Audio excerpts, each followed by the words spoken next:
আমি যদি দেশের প্রধানমন্ত্রী হই তবে সবার আগে এই পরীক্ষা ব্যবস্থাটা তুলে দেব। মাননীয় প্রধানমন্ত্রী, সম্মানিত সভাপতি ও উপস্থিত সুধীবৃন্দ, ইহার চেয়ে হতেন যদি অনেক কিছু তো হতে ইচ্ছে করে, কিন্তু বাবার অত্যাচারে কি কোনো কিছু করার বা হওয়ার সত্যিই জো আছে? এই তো কদিন আগে বাসার সবাই মিলে নাটক দেখতে বসেছে, আমিও পরিবেশের গন্ধ শুকে আস্তে আস্তে এগোচ্ছি কোনো রকমের দর্শকের সাহিত্যে জায়গা দখল করার জন্যে। অমনি বাবা গুরুগম্ভীর কণ্ঠে আদেশ জারি করলেন, দুদিন পরে তোমার পরীক্ষা, এখন তোমার এসব নাটক ফাটক দেখা চলবে না। কি আর করা, দরজার চৌকাঠ থেকেই ফিরে যেতে হলো। যেতে যেতেই শুনতে পেলাম নাটকের ছেলেটি তার বাবাকে বলছে, আমি এবার পরীক্ষা দেব না। ইস, আমি যদি এমন করে বলতে পারতাম, এই নাটকের ছেলেটির মতো হতাম।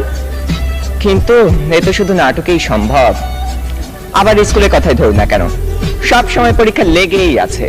ক্লাস টেস্ট, সাপ্তাহিক, মাসিক, টার্ম, এবং আমাদের স্কুলে আরো একটি পরীক্ষা আছে, পপ টেস্ট। অর্থাৎ বলা নেই কওয়া নেই, স্যার ম্যাডাম ক্লাসে এসে দুম করে বললেন, তোমাদের পরীক্ষা নেব। কি জ্বালা, এমনিতেই পরীক্ষার ভয় বাঁচি না, তা আবার এই পপ টেস্টের ভয় রাত দিন কাঁটা হয়ে থাকতে হয়। জনান্তিকে বলে রাখি, আমি যদি দেশের প্রধানমন্ত্রী হই তবে সবার আগে এই পরীক্ষা ব্যবস্থাটা তুলে দেব। এরই মধ্যে একজন বন্ধু ইশারা করলো, এনেছি। বুঝতে পারলাম গতকাল তাকে হুমায়ুন আহমেদের বোতল ভূত বইটা আনতে বলেছিলাম।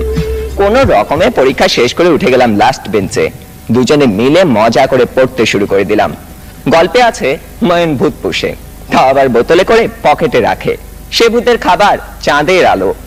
ক্লাসের একজন যখন একথা বলে দিল, তখন অঙ্ক স্যার বোতলটা নিয়ে ভূতটাকে এক ঢোকে পেটের ভিতর চালান করে দিলেন। অমনি স্যারের পেটের ভিতর গুড়গুড় শব্দ উঠতে শুরু করলো, আর তিনি হেঁচকি তুলতে লাগলেন। দম ফাটিয়ে হাসতে যাব, হঠাৎ কানে টান পড়তেই শটান দাঁড়িয়ে গেলাম। বইটা পড়তে পড়তে টেরই পাইনি কখন ইংরেজি ম্যাডাম চলে গেছেন আর এসেছেন জমদূত প্রায় আমাদের অঙ্ক স্যার। বইটা নিয়ে গেলেন হেড স্যারকে জমা দেবেন বলে। তার মানে আরো এক দফা শাস্তি।